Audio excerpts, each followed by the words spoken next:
The ICC World Test Championship has been one of the most highly anticipated cricket tournaments in our recent years. Fans all over the world have been eagerly waiting for the final match to take place.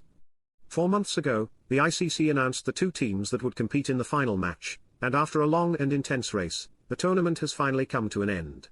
The ICC announced 4 months ago that the WTC Final would be contested by India and New Zealand. Both teams had been working hard for the past 2 years to earn their spot in the final. India, led by Virat Kohli, had been the top-ranked team in the WTC standings for most of the tournament.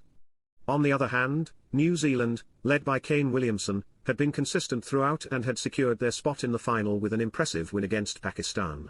The build-up to the WTC final had been intense, with fans and experts alike predicting who would come out on top.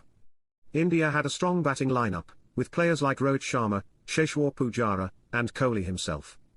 Their bowling attack was also formidable, with Jasprit Bumrah, Mohammad Shami, and Ravindra Jadeja leading the charge. New Zealand, on the other hand, had a well-rounded team, with a strong batting lineup and a highly skilled bowling attack, including Tim Southee, Trent Boult, and Neil Wagner. The day of the final finally arrived, and both teams were ready to give it their all. The match took place at the Ageas Bowl in Southampton, England, with a capacity crowd cheering both teams on. New Zealand won the toss and elected to bowl first. India got off to a shaky start, losing early wickets. However, a magnificent century by Rohit Sharma and a gritty 50 by Kohli helped India recover and post a respectable total of 217. New Zealand came out to bat and got off to a solid start. However, the Indian bowlers fought back, and the Kiwis were soon reduced to 135 fifths. A crucial partnership between Williamson and Henry Nicholls helped New Zealand regain control of the match, and they eventually took a slender lead of 32 runs.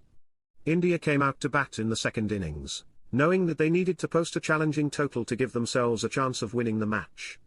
However, the New Zealand bowlers were relentless, and India were soon reduced to 64 halves. The wickets kept falling, and India were eventually bowled out for just 170. Setting New Zealand a target of 139 runs to win the match.